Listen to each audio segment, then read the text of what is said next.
Bonjour à tous, bienvenue dans le dimanche débrief après une superbe réunion à Auteuil. Avec moi Alim Bouakaz. Bonjour Alim. Salut Francis et salut à tous. Le sommaire de notre émission va nous faire évoquer le prix Ingré, où Milord Thomas assure, Belle la vie rassure. Ensuite, nous parlerons de la question qui fâche, qui sur Shannon Rock. Notre retour semaine avec Caractère. Caractère impressionne dans le prix Noailles. Et enfin, notre rubrique repérée avec le repéré du jour de François-Charles Truffe. Nous entamons tout de suite le vif du sujet, Alim, le prix Ingré, Milord Thomas donc qui assure et Belle la vie qui rassure. Le fait marquant du jour, c'est la victoire de Milord Thomas dans le prix Ingré, la dernière préparatoire au Grand Steeple Chase de Paris. Une très belle victoire qui a rendu expressif Dominique Bressot. Oui, c'est vrai que je parle pas beaucoup et j'essaie d'être le plus calme possible et discret possible. Mais c'est vrai que c'est une très très belle victoire. Et c'est vrai qu'avec ce cheval-là, je commence à m'habituer à gagner des belles épreuves. Oui, là, il faut croiser les doigts parce qu'on sait ce que c'est qu'un cheval d'obstacle. Et aujourd'hui, il est bien et peut-être que dans une semaine, il sera pas bien. Enfin, on va croiser les doigts quand même. Oui, pour l'instant, on va dire que tout se passe très très bien, que ça continue jusqu'au 17 mai. Alors Alim, est-ce que pour toi, il a été très convaincant et ça va en faire le favori du Grand Steeple ? C'est en tout cas le cheval qui présentait le plus de garanties au départ et ces garanties, il nous les a confirmées. Et donc je pense que Milord Thomas s'annonce comme le cheval à battre le jour J. Le cheval à battre le jour J, il aura sans doute face à lui Belle la vie qui a terminé deuxième de ce prix Ingré. Et Xavier Papot a été pleinement rassuré. Oui, il l'avait pour nous, on le pensait déjà avant. Les 3 courses avant, on n'a jamais été dans le moteur du cheval. On a attendu aujourd'hui. Aujourd'hui, on voulait voir, donc on a vu et on est pleinement rassuré pour le cheval. On est pleinement rassuré. D'autant que vraiment, il y avait les deux premiers, les autres. Oui, effectivement, nous, le cheval, il ressaute simplement depuis 15 jours. Avant, on le ressautait juste en course. On voyait qu'il faisait des efforts. Depuis 15 jours, il saute. Depuis 15 jours, Guillaume commence à accélérer le travail. Donc, les 3 premières semaines, on va continuer. Voilà. Tous les feux sont en vert, mais il y a 19 jours qui vont être très longs. Chaque journée compte. Voilà, on n'est pas au rendez-vous. 1 papot, ce serait bien. 2 papots, super. 3, génial. 4, j'ai pas de mots. Mais on n'en est pas encore là. Voilà, on n'en est pas encore là. Alim, alors complète-nous ton analyse. La performance de Belle la vie, tu en as pensé quoi ? Il nous a complètement rassurés puisque c'est quand même cette arrivée du prix Ingré, un vainqueur de prix de la Haie Jousselin qui bat un vainqueur du Grand Steeple Chase de Paris, donc à savoir Belle la vie. Belle la vie jusque-là avait été sagement préparé en vue du Grand Steeple. Aujourd'hui, il rencontrait vraiment le top de ce qu'on peut trouver en obstacle en France et il a confirmé qu'il était vraiment sur le chemin du renouveau, du retour, et d'autant qu'on l'a assez écrit et assez dit, Belle la vie c'est un miraculé, il a confirmé tout son talent. Un petit mot sur Shannon Rock et Rialco. Shannon Rock, je trouve que sa performance est très encourageante. On y reviendra tout à l'heure dans notre question qui fâche. Rialco, je n'ai pas d'informations à l'heure où on parle. J'ai beaucoup plus d'inquiétudes. Nous allons passer au deuxième fait marquant du jour. C'était le prix Amadou et une nouvelle victoire de Bonito Duberlet. Alors Bonito Duberlet a remporté une nouvelle course, il reste invaincu cette année, c'était de nouveau impressionnant. On est allé à la rencontre de son éleveur Jean-Marc Lucas qui a signé un magnifique doublé en plaçant également Clovis Duberlet à la 2e place. Pour ce nouveau succès, Bonito Duberlet nous a montré une nouvelle facette de son talent, c'est sa pointe de vitesse. Oui, complètement. Je crois que dans les croisements, il faut être vigilant. Il ne faut pas oublier que son père a gagné l'Arc de Triomphe. Et c'est vrai qu'avec notre jumenterie qui est quand même qui a de grosses aptitudes à l'obstacle, on a besoin aussi de ramener de la vitesse. Et l'intérêt de ces chevaux-là, ça nous permet de ramener de la vitesse et d'avoir le coup de rein pour finir. Parce que c'est long, on a fait le parcours ce matin avec mon fils à pied, c'est long l'ADR. Jean-Marc Lucas nous a parlé de cette nouvelle facette de son talent. Alim, est-ce que la génération est très pauvre ou est-ce que Bonito est largement au-dessus du lot ? Je pense que là, on a vraiment affaire à un crack et la génération, je ne pense pas qu'elle soit très pauvre. En dehors du fait qu'il y a beaucoup de chevaux qui, évidemment, sont exportés et vendus outre-Manche. En revanche, tu as eu la bonne inspiration d'aller voir Jean-Marc Lucas parce qu'il a signé un très joli doublé et je crois que là, c'est tout à son honneur. Ok, nous allons passer aux autres groupes de la journée et notamment le prix Jean Stern qui a vu la victoire de Kotkikova. Impressionnante ? Très impressionnante, d'autant qu'elle en a beaucoup fait durant le parcours, qu'elle n'a pas abordé tous les gros obstacles de la meilleure des façons, mais elle a une telle qualité de sauteuse qu'elle s'est à chaque fois bien remise, et puis que sa qualité intrinsèque ne fait aucun doute. Je crois que là, on a vraiment affaire à une future championne. Donc un champion chez les sauteurs en haie, une championne chez les steeplechasers de 4 ans, on est bien armé.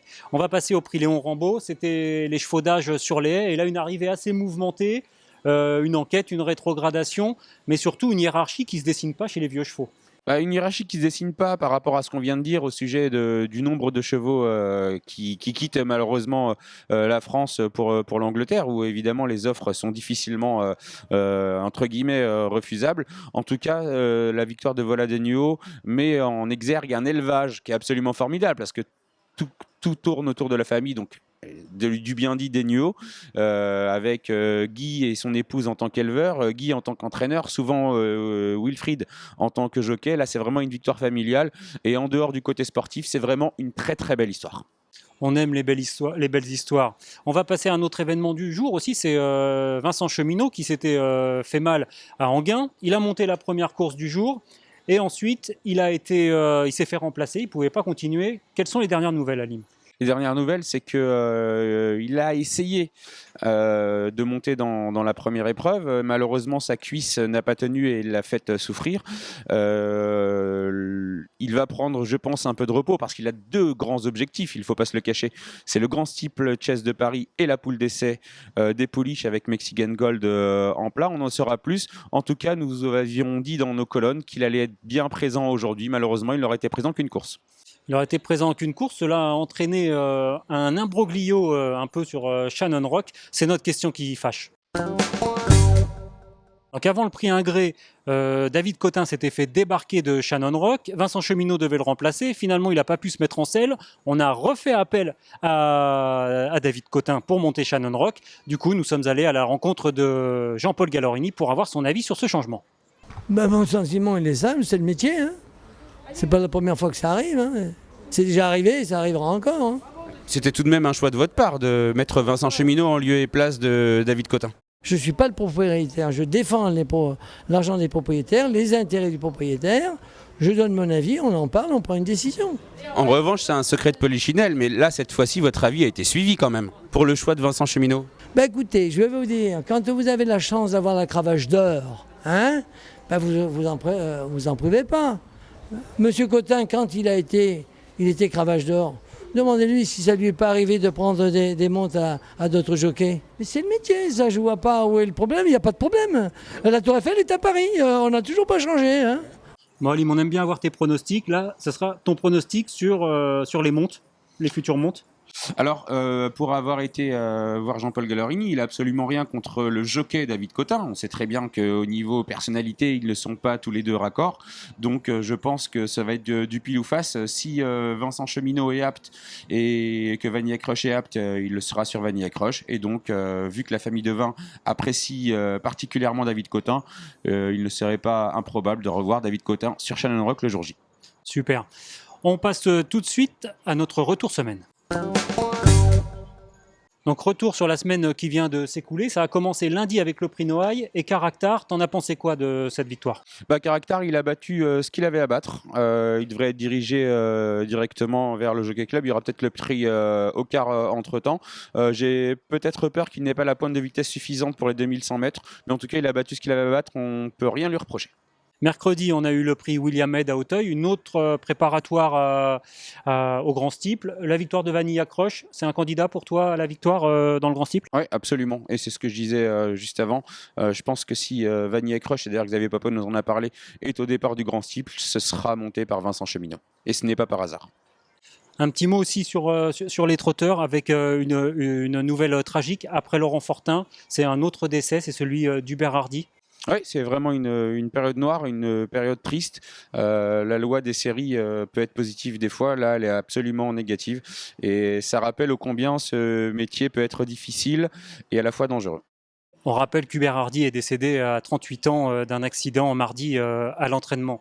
La dernière nouvelle du trot, c'est le critérium de vitesse de Basse-Normandie. Une victoire d'Aladin Descajeul dans un excellent temps d'une 9-8. Oui, Aladin Descajeul, 6e du dernier prix d'Amérique, qui avait pas confirmé ensuite, mais on se souvient qu'il y avait des circonstances atténuantes. Là, il a vraiment fait quelque chose de fort sur l'hippodrome d'Argentan, notamment en abaissant le record de Nouba du Septel. D'accord. On va tout de suite passer à notre rubrique des repérés. Ce dimanche à Auteuil, François-Charles Truffe a pointé ses jumelles sur les pelotons.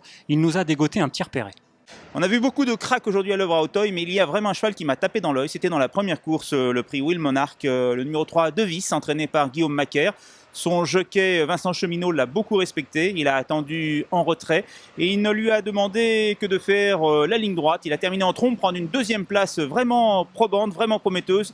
Et la prochaine fois, je pense qu'il peut chatouiller sérieusement le vainqueur, qui est d'ailleurs son frère, puisque tous les deux sont par le même papa, c'est Polyglotte. Bon, et toi, Alim, est-ce que tu as un repéré ce lundi à Chantilly? Alors écoute, Francis, dans le 5-5, le numéro 4 Pink Jean, donc dans la deuxième course, peut aller très loin si on le laisse faire, d'autant qu'il reste sur 2 victoires convaincantes. Espérons qu'il fasse aussi bien que Chris Penn la semaine dernière, qui avait gagné le Quintet. Merci à toi, Alim. Merci à toi. Merci à notre réalisateur Alain Stromboni. Et nous nous retrouvons dimanche prochain pour un prochain Dimanche Débrief.